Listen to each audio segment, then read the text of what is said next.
Selamat pagi, semoga semua dalam keadaan sehat dan tetap semangat untuk belajar. Topik kita hari ini adalah materi genetik atau substansi genetik, membahas tentang kromosom. Sebelumnya, bagi yang sudah subscribe, terima kasih. Bagi yang belum, jangan lupa ya, ditunggu subscribe-nya. Kromosom merupakan materi genetik, berasal dari kata kroma yang artinya warna dan soma yang artinya badan. Jadi kromosom ini mampu menyerap warna.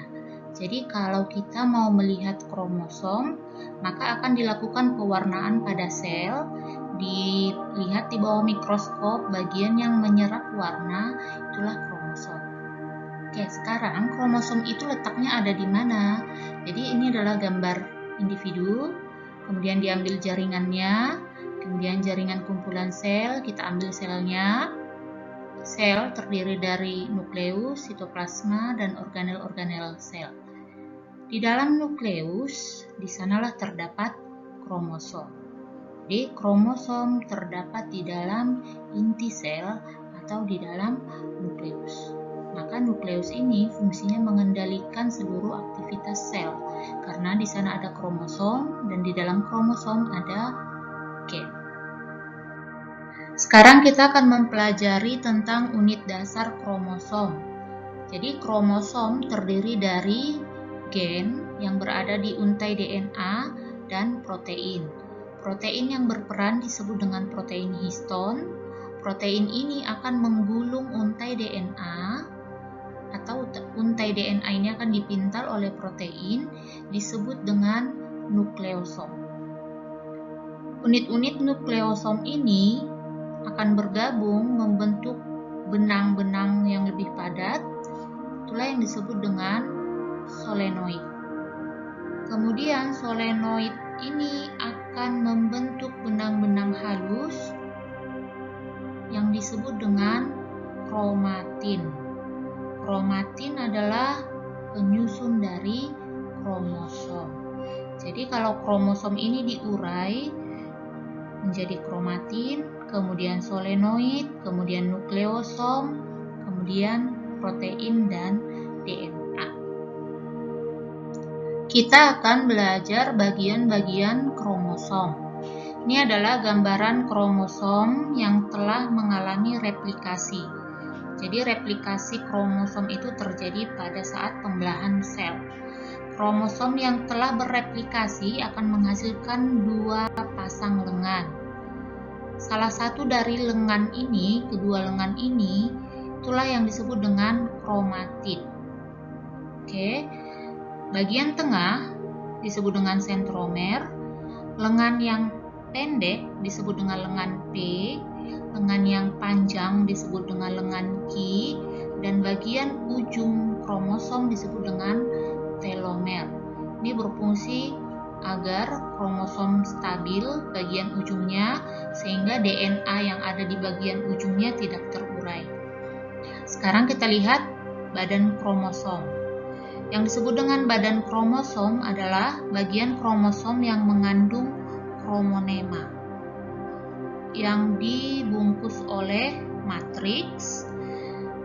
Oke, di dalam kromonema ada kromomer. Ini adalah bagian yang mengalami pembelahan. Ini bagian terpenting dari kromosom karena di sini ada lokus.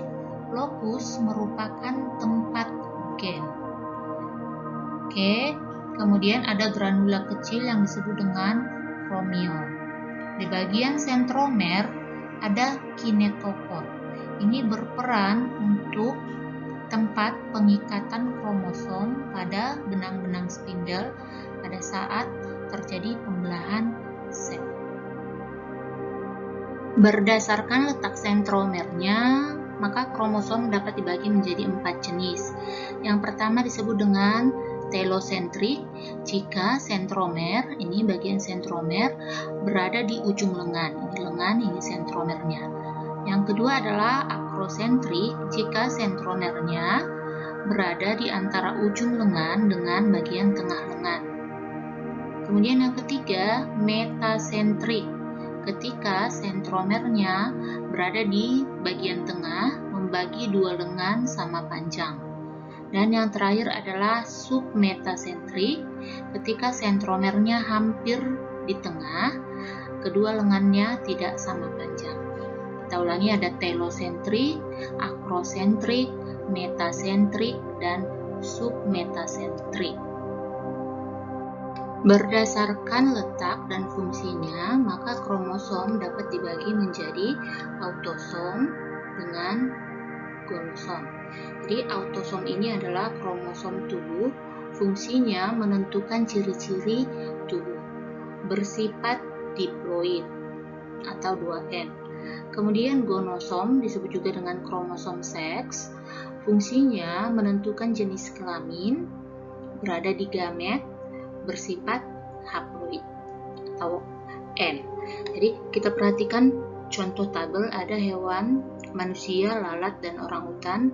Jumlah kromosom pada manusia misalnya ada 46. Oke, jadi ini autosomnya penulisannya 22AA tambah XX atau 22 pasang autosom tambah XX, atau kalau kita tulis ini dengan 44A tambah XX juga boleh.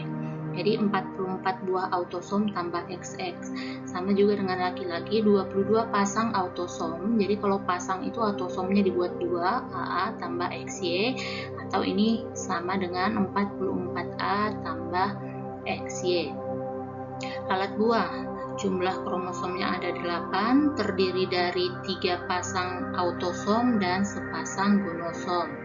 Ini pada betina, ini pada jantan. Begitu juga dengan orangutan. Kemudian kita lihat gonosomnya. Misalnya pada perempuan, autosomnya adalah 22AA tambah XX, maka gonosomnya atau gametnya, haploidnya, maka kita tulis dengan 22A tambah X. Itulah gamet pada perempuan. Sementara pada laki-laki, haploidnya 22A tambah X, atau jadi laki-laki itu ada dua jenis, 22A tambah Y. Jadi kalau ini mengalami fertilisasi, maka anaknya nanti 44A tambah XX jadi perempuan. Jadi kalau ke sini dia 44A tambah XY. Jadi sebenarnya penentu jenis kelamin itu adalah letaknya di gamet laki-laki atau di spermanya.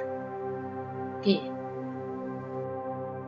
Terkait dengan jumlah kromosom, dua orang ilmuwan, Benden dan Boveri, mengemukakan bahwa jumlah kromosom berbeda pada setiap spesies. Oke, jumlah kromosom berbeda pada setiap spesies. Artinya, kucing jumlah kromosomnya 32, kuda jumlah kromosomnya 64, kera 42. Jadi setiap spesies jumlah kromosomnya berbeda. Kemudian jumlah kromosom untuk setiap spesies tetap.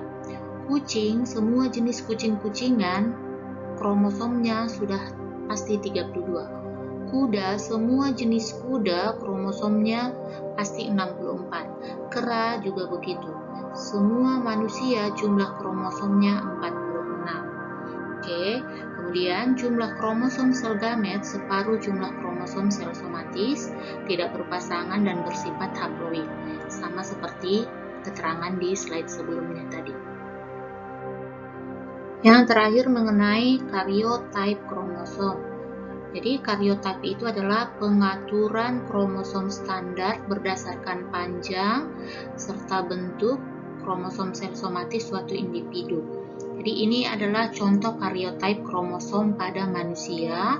Kita perhatikan jumlah kromosom somatisnya dari kromosom nomor 1 sampai kromosom nomor 22 berpasang-pasangan karena dia kromosom homolog. Bentuknya sama. Ini kalau kita perhatikan sama-sama metasentris. Oke. Dipetakanlah dia kromosom nomor 1 sampai kromosom nomor 23. Jadi kalau kita perhatikan kromosom terakhir ini adalah gonosom. Jadi gonosomnya ada X, ada Y, berarti bisa kita pastikan kalau ini adalah karyotype pada laki-laki yang terdiri dari 22 AA, ini 22 pasang autosom tambah X, Y. Oke, baik. Sampai di sini pelajaran kita tentang kromosom. Semoga semakin memahami. Kita akan lanjutkan materi genetik selanjutnya mengenai DNA dan RNA di pertemuan selanjutnya. Tetap semangat belajar. Terima kasih.